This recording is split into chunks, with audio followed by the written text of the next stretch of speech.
Oh, thank you. Oh, that looks so nice. If we want Brexit to mean better opportunities for young people, then young people need to make their voices heard, and we can now directly appeal to Parliament about what that should be. Hi, my name is Dami. I'm a master's student at Warwick University, and I voted to leave. We didn't get a chance to have a democratic vote on the European Union for 40 years. The EU is becoming a much bigger organisation than we first originally signed up to. It's got to come at some point, hasn't it? And why wait? It's going to be a long process. It's going to be a messy process. My name's Ellen Campbell-Swan. I'm 50 years old and I'm a freelance PR and events consultant with my own business. I thought some of the legislation and regulations are quite prohibitive to business and we could do it better. So yeah, I voted to leave. What questions do you think what facts would have made the difference for people, would have taken the emotion out of it? I'm Mal Fletcher. I've lived in the UK for 13 years. I'm a proud British citizen. I voted Remain with reservations. The people have spoken. This wasn't an opinion poll. It's a vote. It's a command to Parliament. So, hey, I'm on board. What does it actually mean? Instead of just saying, these are possibilities, these are things that could happen, what does it actually mean for us? My name's Nissi Sululu. I'm 21 years old and I voted Remain. Of course, I was very, very upset. It's important to move on now because there's no point throwing a tantrum and getting upset about what essentially people have voted for. I think Theresa May has two things going for her. The first is that she came to office after the vote was taken, so she's not sullied by all the mudslinging that went on, even though she didn't say a lot during the campaign. And secondly, in her public statements so far on a lot of subjects, she seems to be quite measured and quite reassuring. I think she's got a really tough job to do. I don't envy her. Like you said, it's measured, it's balanced, and it's not we're not going to go off the rails one way or the other. So I'm a bit concerned.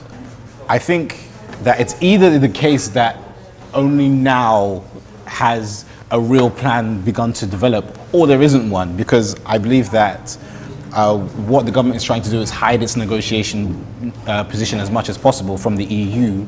I've been very concerned, I can't lie, I've been very, very concerned with Theresa May. Like you said, you know, she did come at a very difficult time, and I don't envy her either, but I do feel as though she didn't stand as the leader that I would have hoped to have had in such an uncertain time. I think with Brexit, we have to make sure not to throw the baby out with the bathwater and to keep the parts of the EU that we like as much as possible. The government in these negotiations needs to make sure that there are easy routes open for international students to come here and also for British people to go to Europe relatively hassle-free. Well, mine is from a business point of view, and it's free trade and got a lot of international clients. I work overseas a lot myself, so I need to be able to travel quickly and easily and nothing too prohibitive to affect my business. People need to feel that they have control of their own culture and destiny. I think we need to feel that we are making laws in this country that we can, if we don't like the law, we can evict the lawmaker. And I think migration, again, management of migration to provide the best resource to bring people into. I think those are the things that matter most.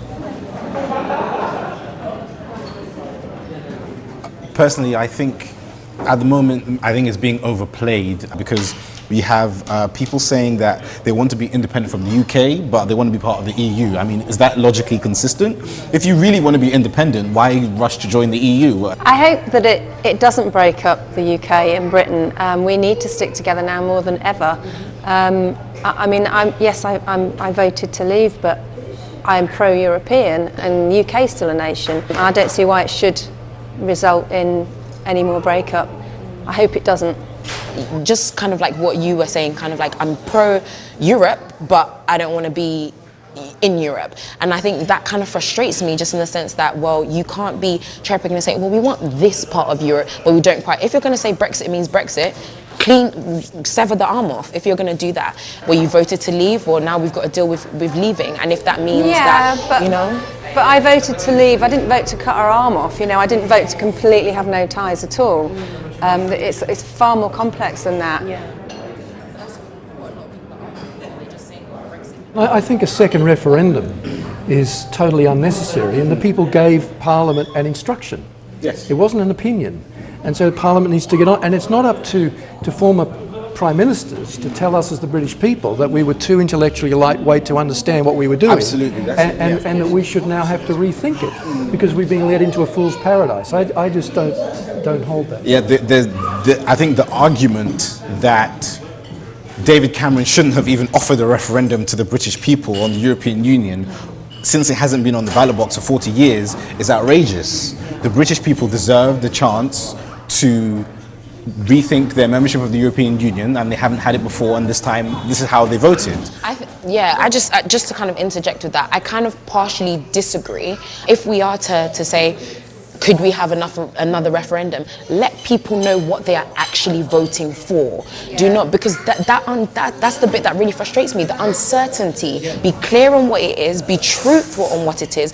Let people vote for a reality. The main criticism is that we didn't have enough information. So if there were to be a second referendum, we would need a lot more information. Things would have to be different. And we still don't know, though. We don't have all the answers.